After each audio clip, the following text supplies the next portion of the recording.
তাহলে জিহাদ আছে না নাই?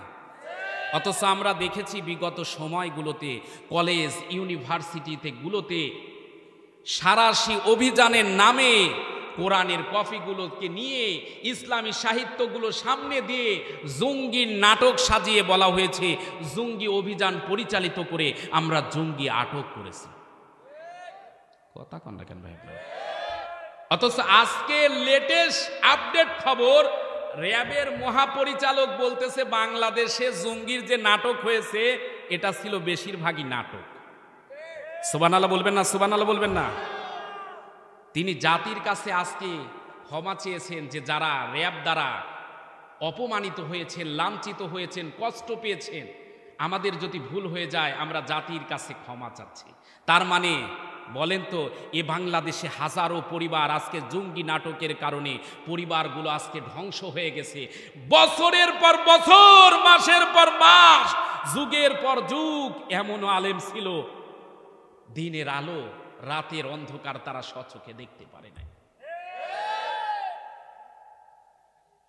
আমার মতো ছোট মানুষের জীবনের একটা ছোট্ট কথা বলি, শুধুমাত্র নামের শেষে দেখবেন কামরুল হাসান জিহাদি। এ জিহাদি দেখলেও অনেকের ভয় লাগতো এই বিগত সময়গুলোতে, কিন্তু জিহাদের কথা বলেছেন কে?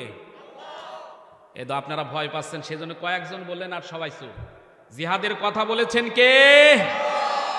সুতরাং মুসলমানদের জীবন আছে যতক্ষণ জিহাদ চলবে ততক্ষণ।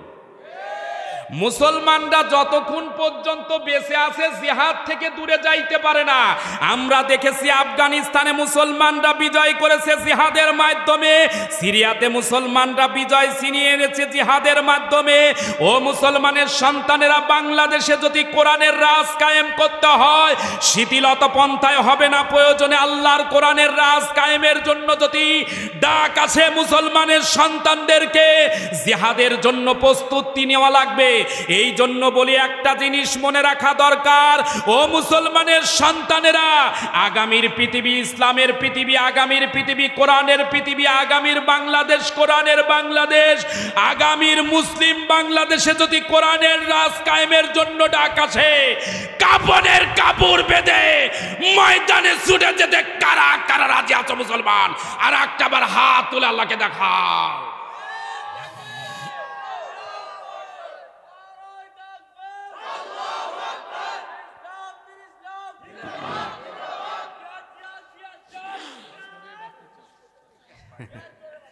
আল্লাহ পাক কবুল করুন, জোরে কোন আমিন। প্রত্যেকটি জিনিসের একটা শৃঙ্খলা আছে না নাই? চুলকানি আপনার হয়েছে মাথায়, পায়ের তালুতে যদি মলম লাগান কিয়ামত পর্যন্ত চুলকানি ভালো হবে? এ জোরে কোন ভালো হবে? এই যে পাশে ডাক্তার সাহেব বসে আছে, উনি আমার চাইতেন অনেক অভিজ্ঞ মানুষ। যেখানে আঘাত লেগেছে ওই জায়গায় ট্রিটমেন্ট দরকার আছে না নাই? তাকবীর হবে মুসলমানদের বাঘের বাচ্চার মতো, পাতি শিয়ালের মতো তাকবীর দরকার নাই। এ কথা বলেন না কেন? মুসলমানরা তাকবীর দিবে, বাতিলপন্থী যারা আছে পালাবার জন্য রাস্তা খুঁজে পাবে না। একটা জিনিস মনে রাখা দরকার, ও মুসলমানের সন্তানেরা, বাঘের আওয়াজ দেখেছো, মুসলিম বাঘের সাগরের গভীরতার স্তর খুঁজে পাও নাই। মুসলমানের সন্তানেরা যদি আবার ময়দানে নামে, আল্লাহর কসম বাতিলপন্থী পালাবার জায়গা পাবে না, পাবে না, পাবে না। হাত তুলে আল্লাহকে দেখাও। লিল্লাহে তাকবীর, নারায়ে তাকবীর। আল কোরআনের আলো, আল হাদিসের আলো, লিল্লাহে তাকবীর। আধারে ভয় পেও না, আধারে ভয় পেও না, আলো আছে আড়ালে, কালো সব পালিয়ে যাবে তুমি উঠে দাঁড়ালে। আধারে ভয় পেও না, আধারে ভয় পেও না, আলো আছে আড়ালে, কালো সব পালিয়ে যাবে আপনারা উঠে দাঁড়ালে। আসুন, আর লম্বা ভূমিকা নয়, সরাসরি আলোচনার দিকে যাইতে যাচ্ছি। আজকে আমি আপনাদের সামনে আলোচনা করার জন্য মনস্থ করেছি পবিত্র কোরআনে কারিমা সূরা ইমরান 3 নম্বর সূরা 4 নম্বর পারার 139 নম্বর আয়াতে কারিমা। আপনাদের মনোযোগ আছে তো? আমি আবারও বলছি, একটু মন দিয়ে শুনবেন, তাফসীর আকারে কথা বলবো। সূরা ইমরান 3 নম্বর সূরা 4 নম্বর পারার 139 নম্বর আয়াতে কারিমা। মোট আয়াত আছে 200টি, রুকু আছে 20টি। সূরাটি মাদানী সূরা। কি সূরা? মাদানী সূরা। একটা মাত্র আয়াতে কারিমা তেলাওয়াত করেছি। আল্লাহ পাক যেন কোরআনে কারিমার হক আদায় করে কিছু কথা বলা এবং শোনা, যেটা আমাদের বাস্তব জীবনে লাগবে এবং আখিরাতে নাজাতের জন্য বক্তা, শ্রোতা, আয়োজনকারী সবার জন্য যেন ওসিলা হয়। সকলে বলি আমিন। তবে আলোচনার সূচনা লগ্নে কয়েকটা কথা বলে নিচ্ছি। যতবার কোরআনে কারিমা তেলাওয়াত করব স্বতঃস্ফূর্তভাবে আজকের মাহফিলটা কবুলিয়াতের লক্ষ্যে একটু আল্লাহু আকবার বলা লাগবে। পারা যাবে তো ভাই? 2 নাম্বার কথা হচ্ছে, যা কিছু বলবো চেষ্টা করব প্রত্যেকটি কথার পিছনে কোরআন এবং হাদিস বলার। কোরআন থেকে বললে কত নাম্বার সূরা থেকে বলছি, কত নাম্বার আয়াতে কারিমা বলছি, কোন তাফসীর থেকে বলছি বলে দেওয়ার চেষ্টা করব ইনশাআল্লাহ। আসুন আলোচনার দিকে যাই। আল্লাহ রাব্বুল আলামিন বলেন, ওয়ালা তাহিনু ওয়ালা তাহসানু ওয়া আনতুমুল আ'লাউনা ইন কুনতুম মুমিনিন।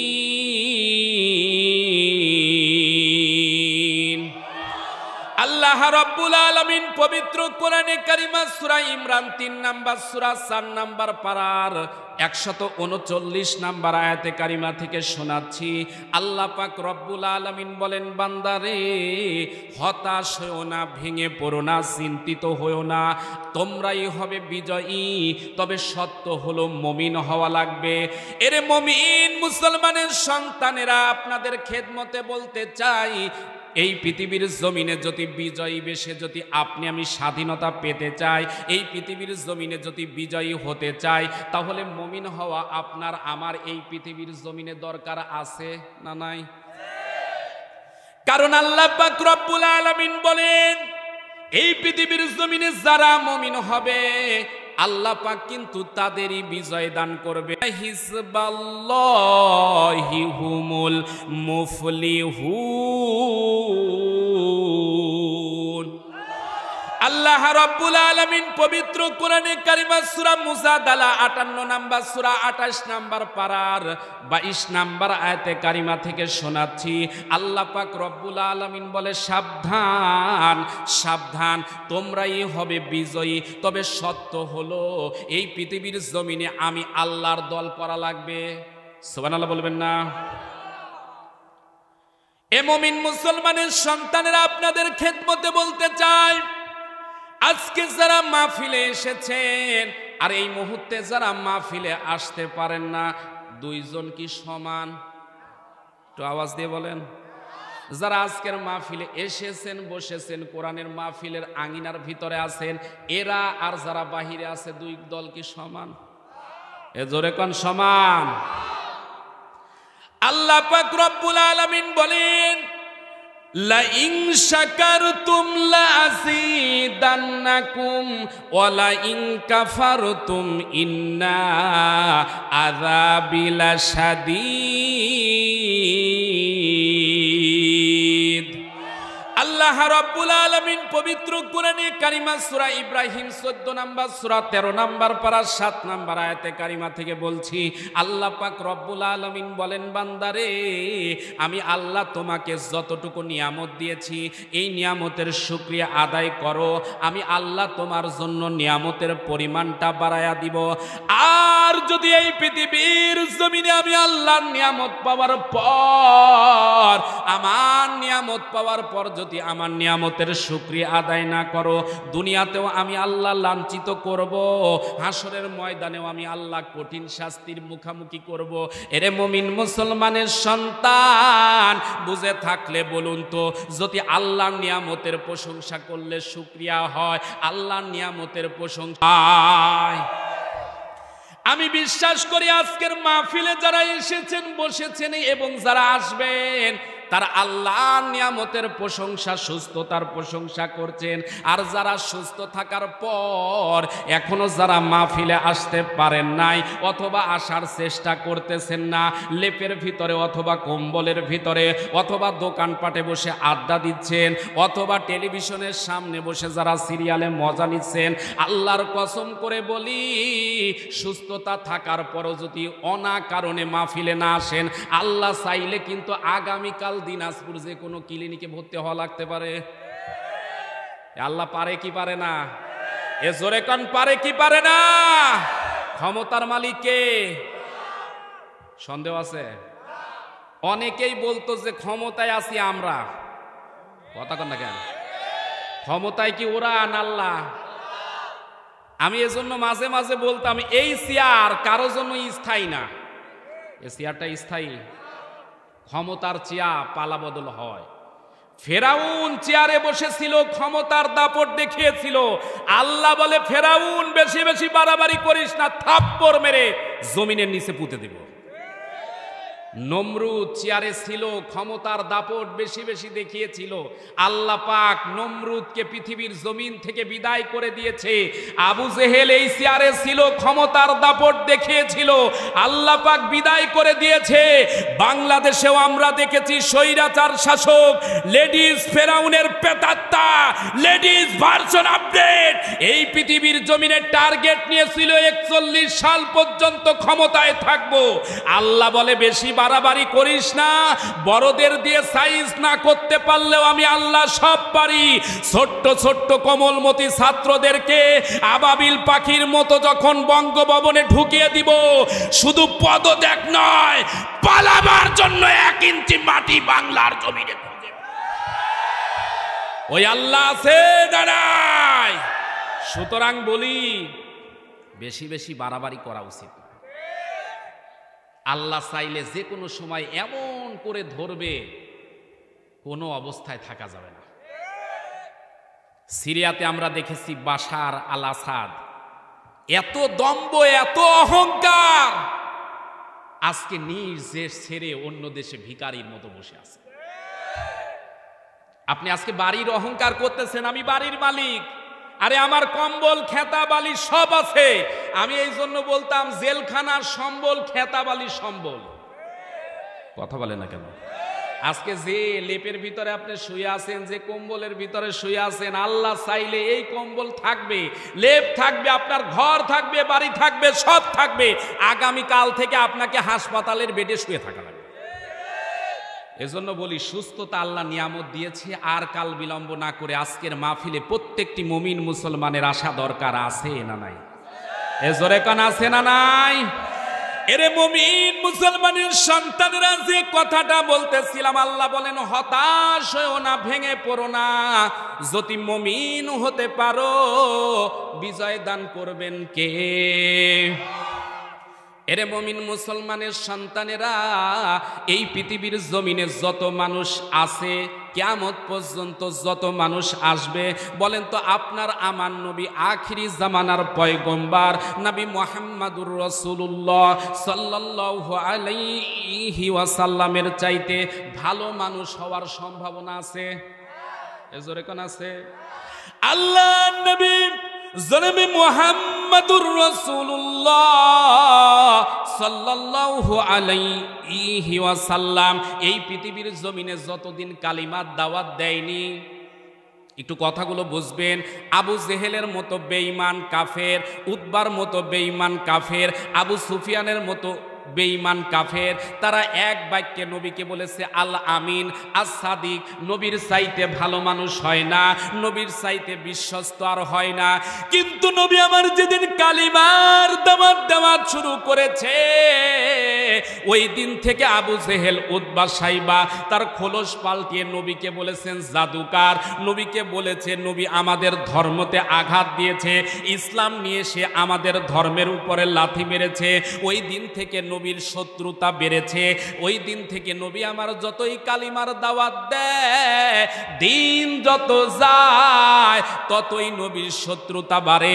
আজকেও যদি ওই কায়দায় নবীর মতো কালিমার দাওয়াত যুগে যুগে কেউ দেয়, ওই মানুষটারও দিন যত যাবে বন্ধু বাড়বে না, বরং শত্রু বাড়তেই থাকবে। আল্লাহ নবী, আপনার আমার কলিজার টুকরা নবী, এই পৃথিবীর জমিনে কালিমার দাওয়াত দেওয়ার কারণে একদিন বাড়িতে ফেরে মাথা ফাটা, একদিন বাড়িতে ফেরে কান কাটা, একদিন নবী আমার বাড়িতে ফেটে সারা শরীর রক্ত রঞ্জিত। আম্মা জান খাদিজাতুল কুবরা রাদিয়াল্লাহু তাআলা আনহা ডাক দিয়ে বলে, নবী গো, এত কষ্ট, এত যন্ত্রণায়, এত লাঞ্ছনা করে তারপরও কেন কালিমার দাওয়াত দেন? আপনি কি একটু ধৈর্যশীল হয়ে বসতে পারেন না? কালিমার দাওয়াত দেওয়া কি একটু বন্ধ করা যায় না? নবী আমার ডাক দিয়ে বলে, খাদিজা রে, এই কালিমার দাওয়াত দেওয়া এটা আমার কোনো ব্যক্তিগত মিশন নয়, বরং এই কালিমার দাওয়াত দেওয়ার মিশন দিয়েছেন কে? এ জবান খুলে বলতে হবে কে? নবী আমার শুনিয়ে দিলেন, ইয়া আইয়ুহার রাসূলু বাল্লিগ মা উনসিলা ইলাইকা মির রাব্বিক ওয়া ইল্লাম তাফআল ফামা বাল্লাগতা রিসালাতাহু ওয়াল্লাহু ইয়াসিমুকা মিনান নাস। আল্লাহ রাব্বুল আলামিন পবিত্র কুরআনে কারিমা সূরা মাইদা 5 নাম্বার সূরা 6 নাম্বার পারা 67 নাম্বার আয়াতে কারিমা থেকে শোনাচ্ছি। আল্লাহ পাক রব্বুল আলামিন বলেন, হে রাসূল, আপনি তাবলীগ করুন মা উনসিলা ইলাইকা মির রাব্বিক, আমি আল্লাহ আপনার প্রতি যে কিতাব নাজিল করেছি ওই কিতাব থেকে তাবলীগ করুন। হে মুসলমান সন্তান বুঝে থাকলে বলুন তো, নবীর প্রতি যে একটা কিতাব নাজিল হয়েছে ওই কিতাবটার নাম কি? যারা মুসলমান আছেন একজনও জবান বন্ধ রাখবেন না, আওয়াজ দিয়ে বলতে হবে ওই কিতাবের নাম কি? আল্লাহ নবী এই কিতাব দিয়ে তাবলীগ করার কারণে মক্কা এবং মদিনাতে ডাইরেক্ট ইনডাইরেক্ট 83 বার কাফের বেঈমানদের টার্গেটের শিকার হওয়া লাগছে। 83 বার, একবার দুইবার নয়, 83 বার টার্গেটের শিকার হওয়া লাগছে। এরে মুমিন মুসলমানের সন্তানেরা রে, আজও যদি ওই কায়দায় কেউ কোরআনের তাফসির করে, আজও যদি ওই কায়দায় কোরআনের কেউ কথা বলে, ওই মানুষটার উপরও জুলুম নির্যাতন আছে না নাই? আমরা দেখেছি এই পৃথিবীর জমিনে অনেক তাবলীগ চলে। কেউ বাবার তাবলীগ করে, কেউ বাবার প্রচারণা, শুধু বাবা আর বাবা, এত বাবা বাবা বলে জিকির করেছে। এই জিকির যদি বাবা না করে আল্লাহর জিকির করত, আমার মনে হয় বাংলাদেশে জীবন্ত আল্লাহর ওলি সেই হতো। কথা কন না কেন? এই বাংলার জমিনে আমরা দেখেছি কেউ বাবার তাবলীগ করে, কেউ মুরব্বির তাবলীগ করে, কেউ স্বামীর তাবলীগ করে, আবার কেউ আল্লাহর কোরআনের তাবলীগ করে। বুঝে থাকলে বলুন তো, আল্লাহর কোরআন দ্বারা তাবলীগ সমাজ, রাষ্ট্র, পরিবার সকল স্থানে করা দরকার আছে না নাই? কিন্তু কোরআন দ্বারা তাবলীগ করা এটা কি সহজ না কঠিন? জি জি জি, সহজ সহজ। আহা, কেমন সহজ একটু বোঝেন। এ কোরআনের ভিতরে জিকিরের ওয়াজ আছে না নাই? কথা বলেন নাকি? আপনারা কি জিকির পছন্দ করেন না? জিকিরের কথা এই কোরআনে আছে না নাই? আলহামদুলিল্লাহ। নামাজের কথা এই কোরআনে আছে না নাই? জাকাতের কথা এই কোরআনে আছে না নাই? কবরের কথা এই কোরআনে আছে না নাই? ফুলসিরাতের কথা এই কোরআনে আছে না নাই? এই কোরআনের ভিতরে আল্লাহর জমিনে আল্লাহর দ্বীন কায়েম করতে হবে, সেই জিহাদের কথাও আছে না নাই? অথচ নামাজের কথা বলবেন, ঠিক আছে, রোজার কথা বলবেন, কোনো অসুবিধা নাই, জিকিরের কথা বলবেন, কেউ বলবে না কিছু, কিন্তু জিহাদের কথা বললেই আমরা বিগত সময়গুলোতে দেখেছি অনেক মুসলিম নামধারী মুখ কালো হয়ে যেত। কথা কন না কেন? কথা কন। কিন্তু আপনারে বলি যে কোরআনের ভিতরে নামাজ আছে, রোজা আছে, জিকির আছে, তাবলিগ আছে, সব আছে। ওই কোরআনের ভিতরে আল্লাহ 600-র উপর আয়াত নাজিল করে জিহাদ ফরজ করেছে। আপনি যদি স্বেচ্ছায় সজ্ঞানে জিহাদকে অস্বীকার করেন, সরাসরি আপনি বেঈমান হয়ে যাবেন। তাহলে জিহাদ আছে না নাই? অথচ আমরা দেখেছি বিগত সময়গুলোতে কলেজ ইউনিভার্সিটিতে গুলোতে সারাশি অভিযানের নামে কোরআনের কপিগুলোকে নিয়ে ইসলামী সাহিত্যগুলো সামনে দিয়ে জঙ্গি নাটক সাজিয়ে বলা হয়েছে জঙ্গি অভিযান পরিচালিত করে আমরা জঙ্গি আটক করেছি। কথা কন না কেন ভাই? অথচ আজকে লেটেস্ট আপডেট খবর, র্যাবের মহাপরিচালক বলতেছে বাংলাদেশে জঙ্গির যে নাটক হয়েছে এটা ছিল বেশিরভাগই নাটক। সুবহানাল্লাহ বলবেন না? সুবহানাল্লাহ বলবেন না? তিনি জাতির কাছে আজকে ক্ষমা চেয়েছেন যে যারা র্যাব দ্বারা অপমানিত হয়েছেন, লাঞ্ছিত হয়েছেন, কষ্ট পেয়েছেন, আমাদের যদি ভুল হয়ে যায় আমরা জাতির কাছে ক্ষমা চাচ্ছি। তার মানে বলেন তো, এ বাংলাদেশে হাজারো পরিবার আজকে জঙ্গি নাটকের কারণে পরিবারগুলো আজকে ধ্বংস হয়ে গেছে। বছরের পর বছর, মাসের পর মাস, যুগের পর যুগ এমনও আলেম ছিল দিনের আলো রাতের অন্ধকার তারা স্বচক্ষে দেখতে পারে নাই। আমার মতো ছোট মানুষের জীবনের একটা ছোট্ট কথা বলি, শুধুমাত্র নামের শেষে দেখবেন কামরুল হাসান জিহাদি। এ জিহাদি দেখলেও অনেকের ভয় লাগতো এই বিগত সময়গুলোতে, কিন্তু জিহাদের কথা বলেছেন কে? এ তো আপনারা ভয় পাচ্ছেন সেজন্য কয়েকজন বললেন আর সবাই চুপ। জিহাদের কথা বলেছেন কে? সুতরাং মুসলমানদের জীবন আছে যতক্ষণ জিহাদ চলবে ততক্ষণ। মুসলমানরা যতক্ষণ পর্যন্ত বেঁচে আছে জিহাদ থেকে দূরে যাইতে পারে না। আমরা দেখেছি আফগানিস্তানে মুসলমানরা বিজয় করেছে জিহাদের মাধ্যমে, সিরিয়াতে মুসলমানরা বিজয় ছিনিয়ে এনেছে জিহাদের মাধ্যমে। ও মুসলমানের সন্তানেরা, বাংলাদেশে যদি কোরআনের রাজ কায়েম করতে হয় শিথিলতা পন্থায় হবে না, প্রয়োজনে আল্লাহর কোরআনের রাজ কায়েমের জন্য যদি ডাক আছে মুসলমানের সন্তানদেরকে জিহাদের জন্য প্রস্তুতি নেওয়া লাগবে। এই জন্য বলি একটা জিনিস মনে রাখা দরকার, ও মুসলমানের সন্তানেরা, আগামীর পৃথিবী ইসলামের পৃথিবী, আগামীর পৃথিবী কোরআনের পৃথিবী, আগামীর বাংলাদেশ কোরআনের বাংলাদেশ, আগামীর মুসলিম বাংলাদেশে যদি কোরআনের রাজ কায়েমের জন্য ডাক আসে, কাফনের কাপড় বেঁধে ময়দানে ছুটে যেতে কারা কারা রাজি আছো মুসলমান? আর একটাবার হাত তুলে আল্লাহকে দেখাও।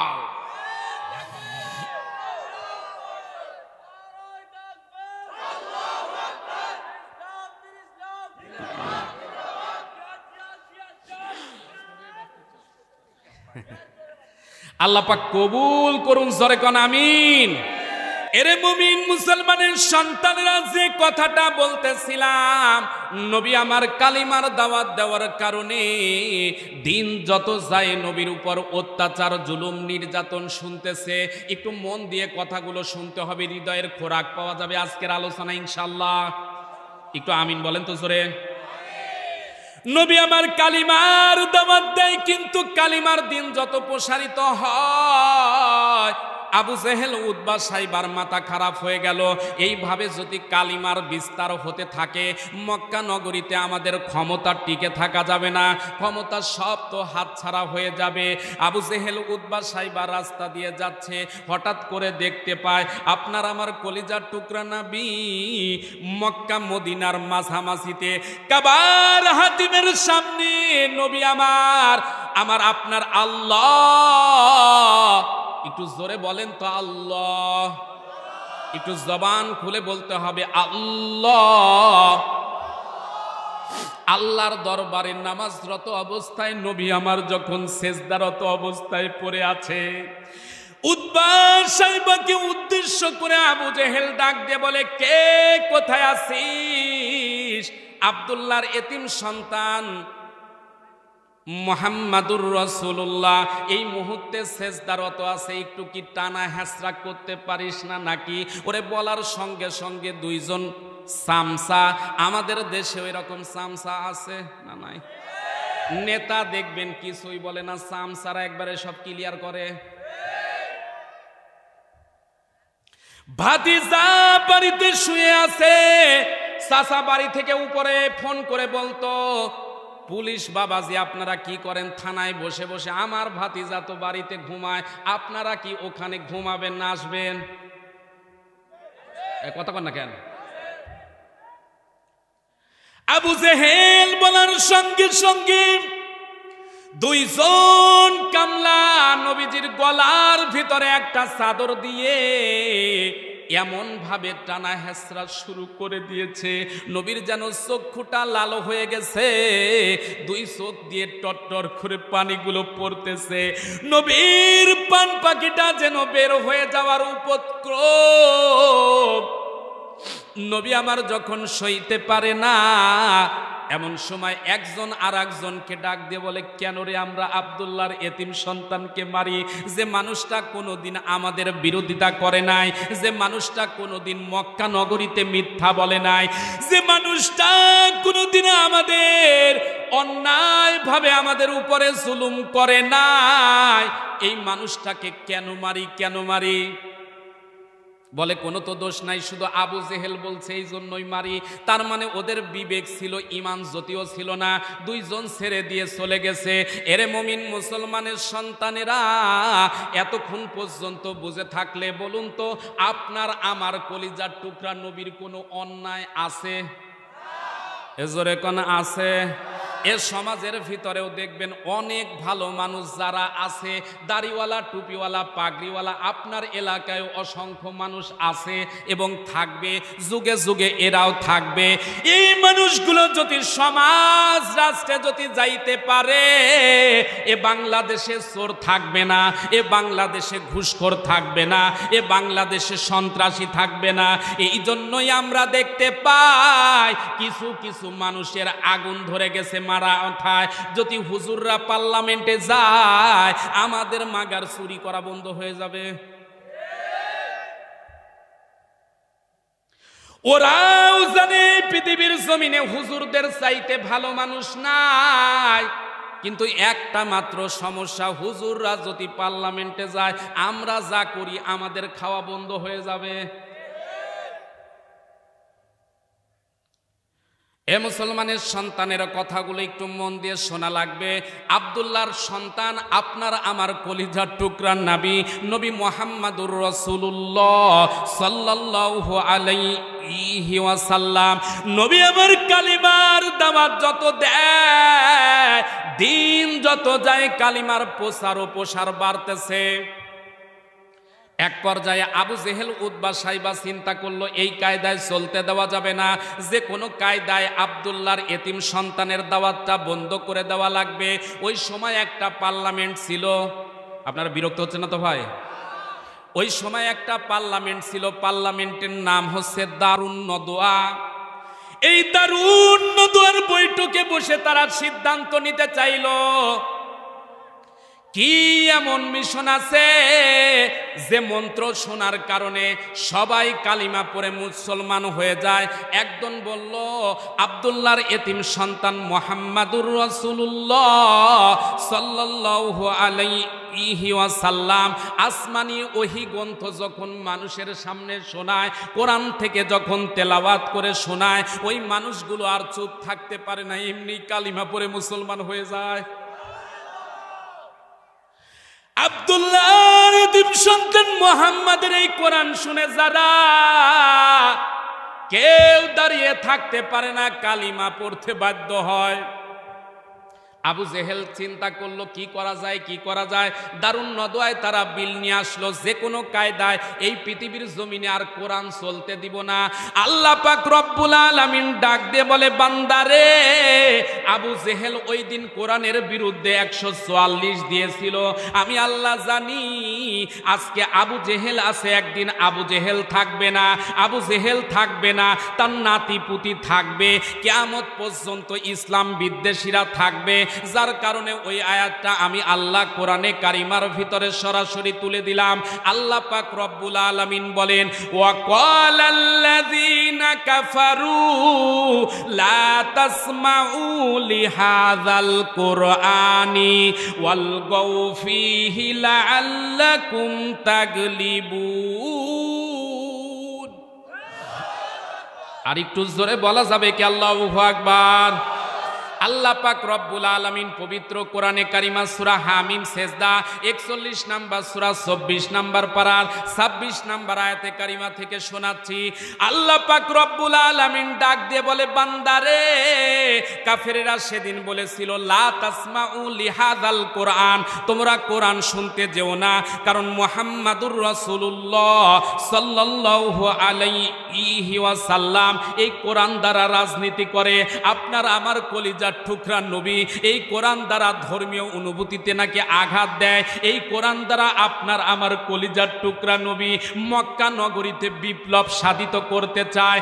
এই জন্য আবু জেহেল মক্কা নগরীতে কোরআনে কারিমাকে শুনতে দিবে না। এই জন্য 144 ধারা দিয়ে ওপেনে কোরআনের আলোচনা বন্ধ করেছিল।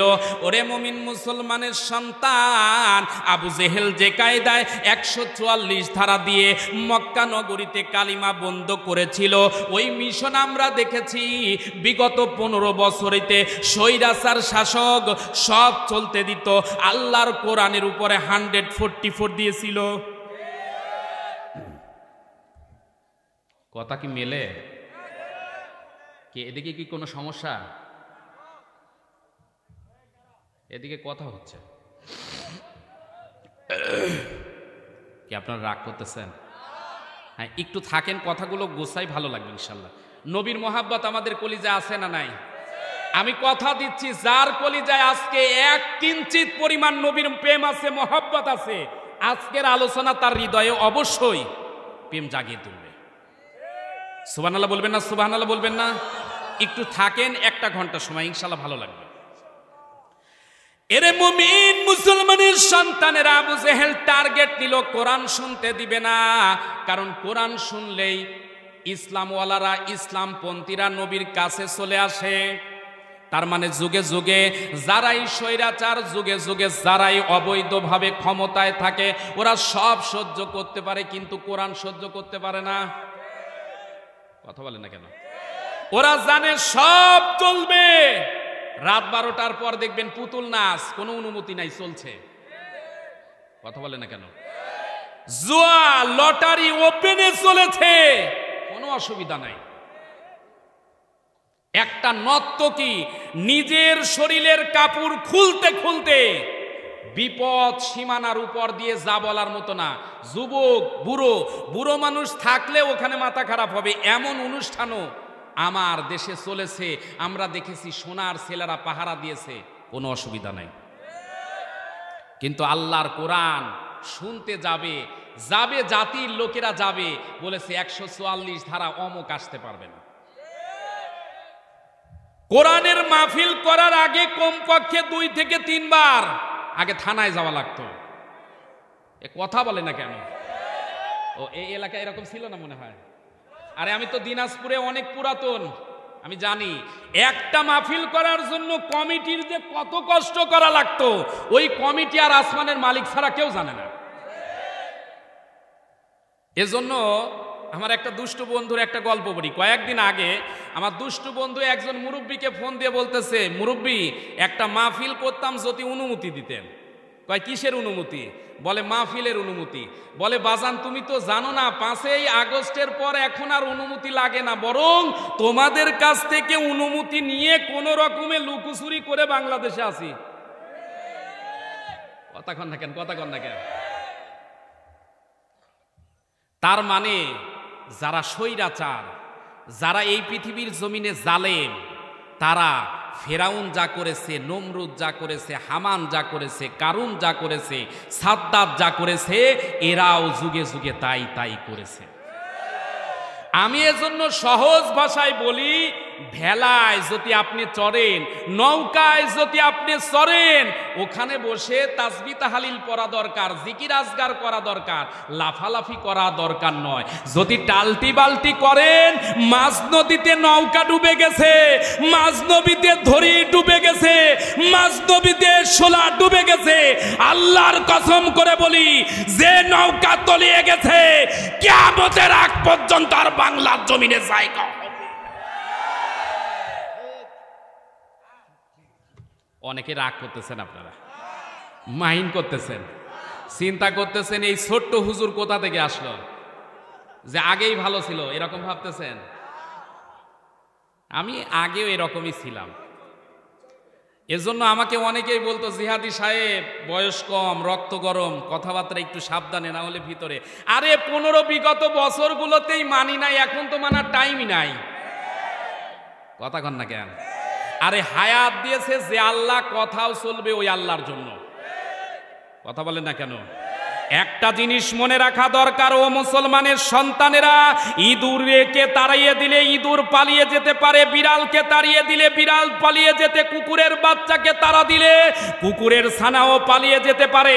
মুসলমানের সন্তানেরা ইঁদুরের জাতি নয়, বিড়ালের জাতি নয়, কুকুরের জাতি নয়। মুসলমানের সন্তানেরা যতক্ষণ বাঁচবে বাঘের বাচ্চার মতো বাঁচবে। এই জন্য বলি, ও মুসলমানের সন্তানেরা, মুসলমান অত্যাচারে পীরের মতো, পুরুষের মতো বাঁচতে জানে না, জানে না, জানে না। কারা কারা রাজি আছে? আর একটা বার হাত তোলা লাগে দেখাও মুসলমান।